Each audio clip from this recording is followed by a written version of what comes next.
ബെന്യാമിനും ആടുജീവിതവുമൊക്കെ വാർത്തകളിൽ നിറഞ്ഞു നിൽക്കുമ്പോൾ ഭാവന, ജീവിതാനുഭവം, പരകായ പ്രവേശം ഇങ്ങനെയൊക്കെയുള്ള ബെന്യാമിന്റെ ചില അഭിപ്രായ പ്രകടനങ്ങളും മലയാളി കേട്ടു. അതിനിടയിൽ പൊങ്ങി വരികയാണ് ഒരു കുറിപ്പ്, ബെന്യാമിനെ പൊളിച്ചടുക്കുന്ന ഒരു കുറിപ്പ്. ജോമോൻ പുത്തൻപുരയ്ക്കലാണ് ഈ കുറിപ്പ് എഴുതിയിരിക്കുന്നത്.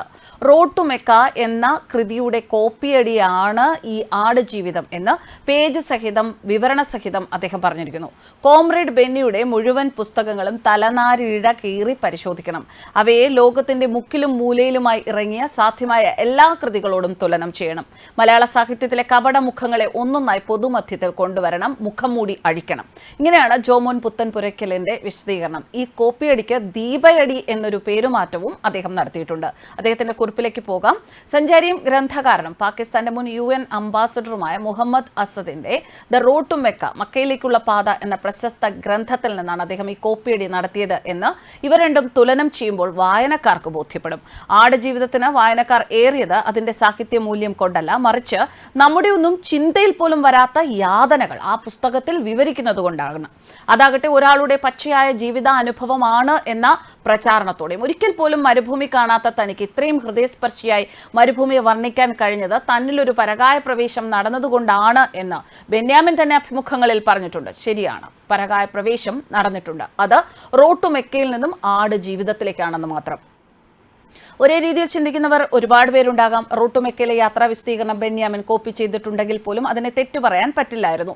ഒരു എഴുത്തിന്റെ സാഹിത്യം അതേ രീതിയിൽ മൊഴിമാറ്റി എഴുതുന്നത് വിവർത്തന കൃതിയിൽപ്പെടും. എന്നാൽ അതിനുള്ള അവാർഡല്ല അദ്ദേഹം സ്വന്തമാക്കിയത്. കേരള സാഹിത്യ അക്കാദമി അവാർഡ് നേടിയ ഈ പുസ്തകത്തിനെതിരെ ഇങ്ങനൊരു ആരോപണം ഷംസ് ബാലുശ്ശേരി മാസങ്ങൾക്ക് മുൻപേ പുറത്തു കൊണ്ടുവന്നിട്ടും ഒരു മുഖ്യധാരാ മാധ്യമങ്ങളും ഇത് വാർത്തയാക്കിയില്ല എന്നും പുത്തൻപുരയ്ക്കൽ കുറിക്കുന്നു.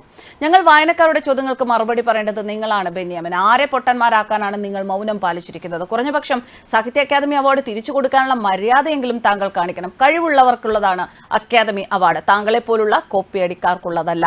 ദീപയടിയുടെ 2 ഉദാഹരണങ്ങൾ പറയാം എന്ന് പറഞ്ഞ് അദ്ദേഹം ആടുജീവിതത്തിലെ പേജ് നമ്പർ 178ഉം 179ഉം കുറിച്ചിട്ടുണ്ട്. ദ റോഡ് ടു മെക്കയിലെ പേജ് നമ്പർ 30 ഇതിന് സമാനമായി അദ്ദേഹം തുലനം ചെയ്തിരിക്കുന്ന പേജ്. ഇബ്രാഹിം എന്റെ അരികിലിരിക്കുകയാണ്. അവന്റെ കയ്യിൽ നനഞ്ഞ തുണിക്കഷ്ണമുണ്ട്. അതുകൊണ്ട് അവൻ പതിയെ എന്റെ ചുണ്ട് നനയ്ക്കുകയാണ്. ആർത്തിയോടെ ഞാൻ വായ തുറന്നു. അതിൽ നിന്ന് ഒരു തുള്ളി എന്റെ നാവിലേക്ക് വീണതും ഞാൻ പിടഞ്ഞെണീറ്റു. നാക്കിൽ ആസിഡ് വീണ് പൊള്ളിയതുപോലെ. അവൻ പിന്നെയും എന്റെ വായിലേക്ക് തുണിക്കഷ്ണം തിരികെ വെച്ചു തന്നു. അതിൽ നിന്ന് ഓരോ തുള്ളിയായി വെള്ളം എന്റെ നാവിലേക്ക് ഊറി വന്നു. അപ്പോഴൊക്കെ വലിയ വായിൽ നിലവിളിക്കാനുള്ള പൊള്ളൽ എനിക്കുണ്ടായിരുന്നു. അവൻ പിന്നെയും പോയി തുണി നനച്ചു വന്നു. ഇങ്ങനെയാണ് ആടുജീവിതത്തിലെ ആ വരികൾ അദ്ദേഹം കുറിച്ചിരിക്കുന്നത്. ഇതും മറ്റേ റോഡ് ടു മെക്ക എന്ന ആ കൃതിയുമായി താരതമ്യപ്പെടുത്തിയാണ് ഫസ്റ്റ് ദീപയടി, അതായത് ഫസ്റ്റ് കോപ്പിയടി എന്ന് ജോമോൻ പുത്തൻപുരയ്ക്കൽ പറയുന്നു. രണ്ടാമത്തെ ഉദാഹരണം അദ്ദേഹം കാണിക്കുന്നത് the road to Mecca page number 13, Aadujeevitham page number 163. മരുഭൂമിയിൽ ഞങ്ങൾ കണ്ട മറ്റൊരു അത്ഭുതം പറക്കുന്ന ഓന്തുകളാണ്. ഉച്ചവെയിലൂടെ ഇങ്ങനെ നടക്കുമ്പോൾ പെട്ടെന്ന് കൺമുന്നിലൂടെ എന്തോ ഒരു സുവർണ്ണ നിറം മിന്നിമായുന്നത് കാണാം. ഇങ്ങനെ തുടരുന്ന ആ ഭാഗമാണ് റോഡ് ടു മെക്കയിലെ മറ്റൊരു കോപ്പിയടി ഭാഗമായി അദ്ദേഹം ചൂണ്ടിക്കാണിച്ചിരിക്കുന്നത്. എന്തായാലും ഇത് എല്ലാവരും അറിയണം എന്ന് തന്നെയാണ് ബെന്യാമിൻ പറയുന്നത്. ഇത്തരത്തിലൊരു കൃതി രചിച്ചതിന് ശേഷം, ആടുജീവിതം എന്നൊരു കൃതി രചിച്ചതിന് ശേഷം അതിന്റെ പേരിൽ ഒരു സാഹിത്യ അക്കാദമി അവാർഡ് വിന്നറായി ഒക്കെ തുടരുക എന്ന് പറഞ്ഞാൽ സർഗാത്മക ശേഷിയുള്ള നല്ല പ്രതിഭാധനരായ എഴുത്തുകാർക്ക് അതൊരു അപമാനം തന്നെയാണ്. തന്നെയല്ല, അവരുടെ ഒരു നല്ല മാർഗത്തെ തെറ്റിക്കുന്ന ഒരു രീതി കൂടിയാണ്. അതുകൊണ്ട് തന്നെ ജോമോൻ പുത്തൻപുരയ്ക്കലിന്റെ ഈ ഒരു വെല്ലുവിളി ബെന്യാമിൻ സ്വീകരിക്കുമോ എന്നറിയാൻ കാത്തിരിക്കുക തന്നെ വേണം. News desk കർമാനൂസ്.